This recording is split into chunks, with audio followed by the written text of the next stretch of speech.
നമസ്കാരം. എറാപ്ടോക്ക് ഫുട്ബോളിലേക്ക് അവർക്കും സ്വാഗതം. ബ്രസീലിയൻ ഫുട്ബോൾ ആരാധകർ തിയാഗോ സിൽവയെ പറയാറുള്ളത് വല്യേട്ടൻ എന്നാണല്ലോ. യഥാർത്ഥത്തിൽ ഫ്ലുമിനൻസ് ടീമിൽ അദ്ദേഹത്തെക്കാൾ പ്രായം കൂടിയ ഫാബിയോ ഉണ്ട്.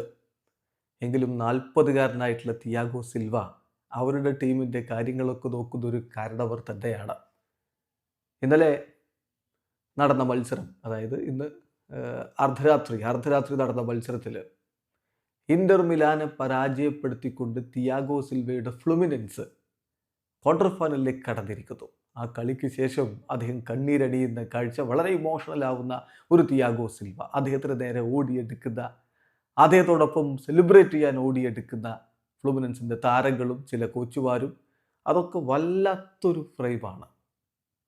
തിയാഗോ സിൽവ എന്ന കളിക്കാരൻ അദ്ദേഹത്തിൻ്റെ ജീവിതത്തിൽ അനുഭവിച്ച ബുദ്ധിമുട്ടുകൾ, മരണത്തോട് മല്ലിട്ട കാര്യം, അതൊക്കെ നമ്മൾ നേരത്തെ പലവട്ടം പറഞ്ഞതുകൊണ്ട് വീണ്ടും അതിലേക്ക് പോകുന്നില്ല. ഈ 40-ാമത്തെ വയസ്സിലും അദ്ദേഹം ഒരു പോരാളിയാണ്. അതുകൊണ്ടാണ് ഒരു ഘട്ടത്തിൽ അരിയാസ് ശാരീരികമായിട്ട് ബുദ്ധിമുട്ടുന്നുണ്ട് എന്ന് മനസ്സിലാക്കിയപ്പോൾ കോച്ചിനോട് പറഞ്ഞത് നമ്മുടെ ടീമിൻ്റെ ടാക്ടിക്സ് മാറ്റണം.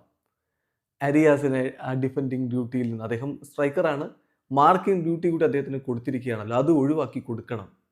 അങ്ങനെ ഫോർമേഷനൊക്കെ മാറ്റുന്നുണ്ട് ഫ്ലുമിനൻസ് കളി പുരോഗമിക്കുന്ന ഘട്ടത്തിൽ. ആ സംഭാഷണം നമുക്ക് വേറെ ചർച്ച ചെയ്യേണ്ട വിഷയമാണ്.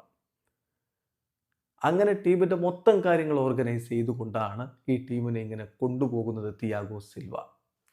ഇപ്പോൾ ഈ കളിയിൽ നോക്കുക, 40-കാരനായിട്ടുള്ള തിയാഗോ സിൽവ 36 ടച്ചുകൾ, 3 ഗ്രൗണ്ട് ഡ്യുവൽസിൽ അദ്ദേഹം ഏർപ്പെട്ടത് 3ഉം വിൻ ചെയ്തു, 8 ക്ലിയറൻസുകൾ, 3 ടാക്കിളുകൾ, 2 ഇൻ്റർസെപ്ഷൻസ്. ഒറ്റ തവണ പോലും പേര് കേട്ട ഇന്റർ മിലാൻ്റെ മുന്നേറ്റ നിരക്ക് അദ്ദേഹത്തെ ഡ്രിബിൾ ചെയ്ത് കടന്നു പോകാൻ പറ്റിയില്ല. ഒരു കീ പാസ് അദ്ദേഹം കൊടുത്തു. 22 പാസുകളിൽ 18ഉം ആക്യുറേറ്റ് ആയിരുന്നു. യെസ്, ഉറപ്പിച്ചു പറയാം, age is just a number for O Monstro. Yes, Thiago Silva എന്ന വല്യേട്ടൻ്റെ കൂടി വിജയമാണ് നമ്മൾ ഈ കണ്ടത്. ഇവിടെ അവസാനിക്കുന്നു. ഫുട്ബോൾ ലോകത്തെ കൂടുതൽ വിശേഷങ്ങളുമായി റാഫ് ടോക്സ് വീണ്ടും എത്താം.